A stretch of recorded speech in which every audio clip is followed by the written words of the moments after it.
You've written some things about Bush, but suggesting that this religion is central to the way he sees the world. Well, he has called it a faith-based administration. He, invokes God, and the whole axis of evil business, was originally called the axis of hatred.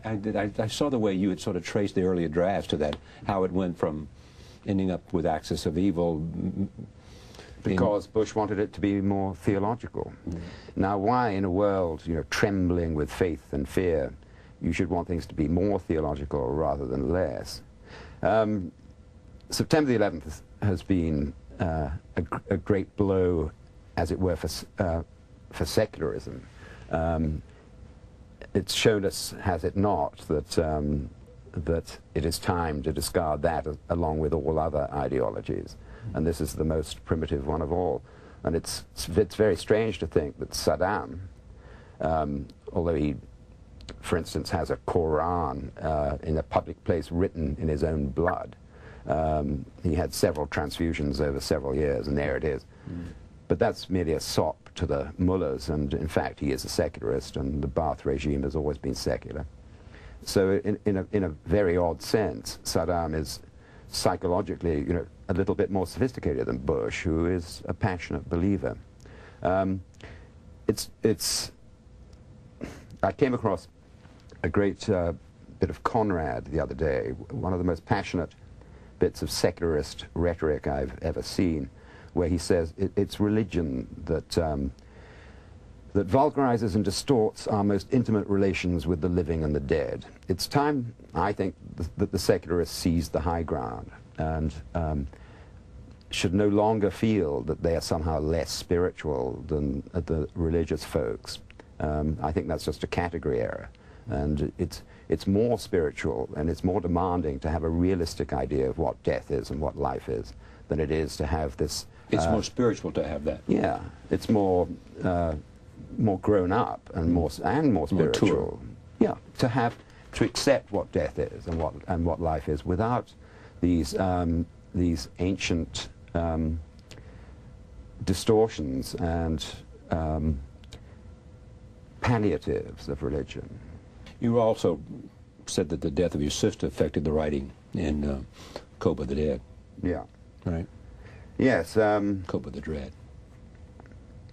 I was blamed for comparing small things with large, and I did do that. I mean, I talked about my sister's death in a book that was about the deaths of at least 20 million people, and at the hands of Stalin. At the hands of Stalin, and I make no apologies for extrapolating from, if in a in a prosperous middle-class life, unterrorized on the whole by society, utterly free, doing what I want to do, if a familial death can have this effect on me, then this gives you a clue to what happens when it's on an enormous scale. Stalin said that the death of an individual is a tragedy, the death of a million is a mere statistic. Profoundly untrue. The death of a million is a million tragedies, to say the least, and more than that, because these tragedies proliferate in concentric circles around every death. It also led to this conflict in this dialogue between you and Christopher Hitchens. What was that about?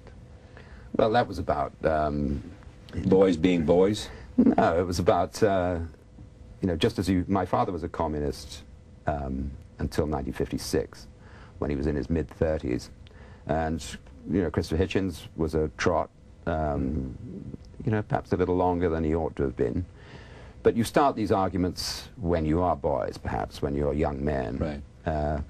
And you continue them in your head, and we were all having an argument with our fathers, whatever it's about. You mean every son is having an argument with his father? Always. And funnily enough, the death of the father doesn't halt that dialogue. It goes on. And perhaps you feel, now at last I can win it. now that he can't answer back. But does this also mean that your life was driven by the notion of meeting your father's satisfaction? Well, I think that again is universal.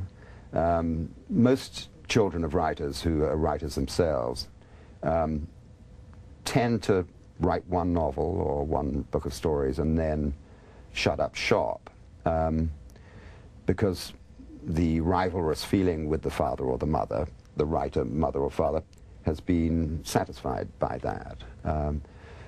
But I never felt that way. Well, you went out and grabbed and achieved and worked yourself to death to earn a literary reputation. Or, yeah, or to write. I mean, you did it to write. I mean, you hoped that a literary reputation would be a byproduct of...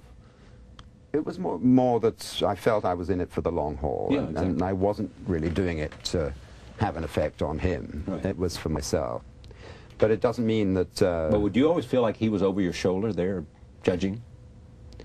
I do often feel that I have to run a sentence past him and get the nod from him.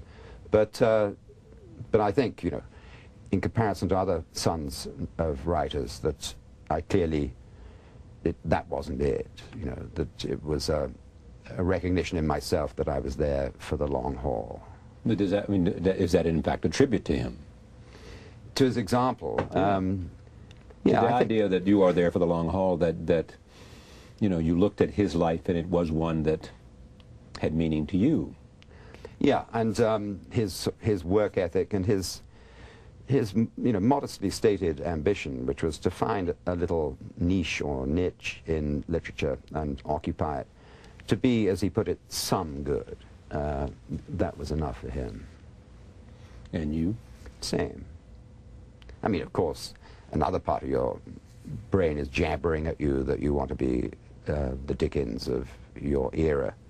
But to have made an impression on literature seems to me a good baseline. To have made an impression? Yeah. Well, you've certainly done that. Yeah, I suppose I have. Or is the pursuit?